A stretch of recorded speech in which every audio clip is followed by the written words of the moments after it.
Do you believe that you can own a successful business even if no one in the family are business owners? Do you think that there are people who are cut out to be business owners and there are those who are not?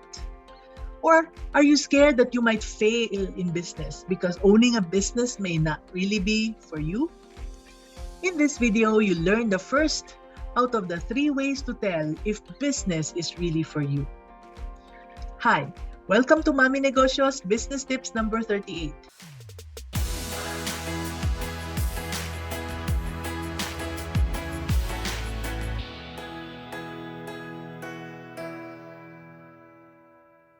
The first way to find out if business is really for you is to ask yourself, do you have a big why?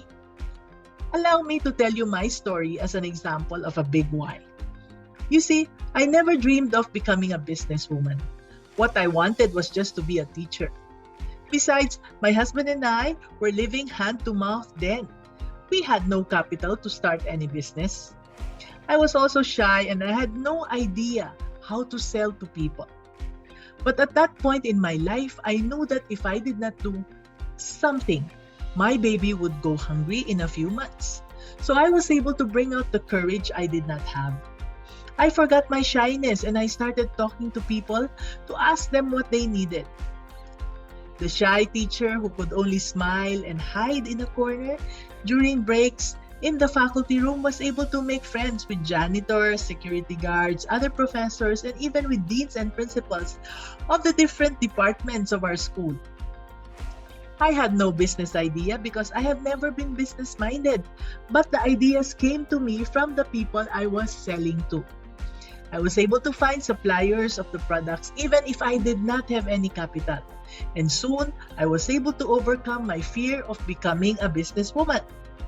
Without consciously thinking about it, I just went ahead and started a business because of my big why. It was bigger than myself. It was for my baby and her survival. If you're a mother, you will understand that when it comes to our kids, we forget ourselves, right? Yes, that's a big why. It's no longer about you, about your success, or about the money you will make. It's about something that's larger than you.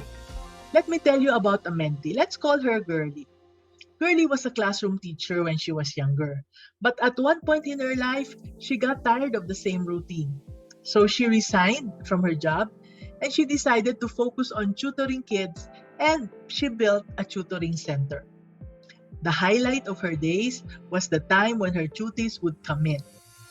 Girlie would go to bed each night feeling very happy that the kids have learned and grown because of her. Financially, her business did well until the pandemic came and her income stopped. That was when I met her.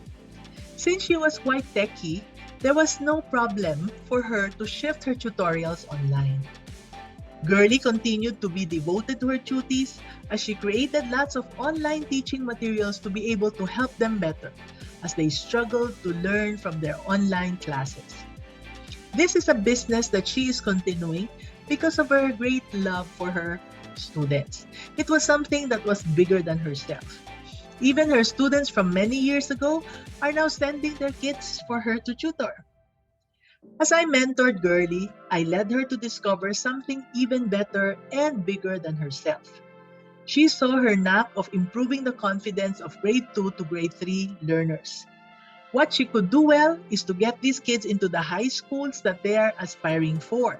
And this was because, in addition to helping the students in academics, she was able to build the confidence of kids, especially those who are 8 to 9 years old. These kids not only aced the entrance exams later, but they also did exceptionally well in the interviews. So upon the request of parents, she created a class where she no longer focused on the kids' usual subject matter in school. Instead, Girlie worked on their self-confidence, and just like little miracles, she saw the kids blossom one by one. And that, as she was improving their self-confidence, she was also shaping their lives and their future. And as she gets inquiries from strangers as well as referrals, she is getting more and more inspired day by day. So, for Girlie now, Building her business online to touch the lives of thousands of Filipino kids aged 8 to 9 is something that gets her up every morning. It's definitely a lot bigger than herself. It's a legacy that she will build by also training others to help more kids in the future. So now, Girlie has a really big goal and a very big why. And because of that, she is more disciplined. Whenever she starts to procrastinate, all Girlie has to do is to imagine the faces of her cuties, and she gets inspired to work on her business again. Next, she has become more humble. She has years of experience and she is not exactly dying of hunger. So she does not really have to listen to a mentor like me to tell her what to do. In fact, she attended lots of online courses before, but she would just choose to apply the lessons that she liked. But now, because of her little students, she is now more teachable and more open to applying even things that she was not comfortable doing before. And she is more courageous. One thing Girlie has to do is marketing research. Now, this is not fun for her because, well, she does not really love doing marketing research. But because of her big why, she has now learned to embrace the marketing activities that she used to avoid. So, was the concept of the big why clear to you? Now, how about you? Why do you really want to start a business?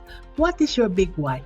What is it that will make you more disciplined, more humble, and more courageous? Comment below your answers to these questions, okay? Did you learn something new from this video? If you did, can you please share this with a fellow aspiring entrepreneur and join our communities by clicking the links below to learn more. This is Mommy N, your Mommy Negosyo, saying, be business-minded.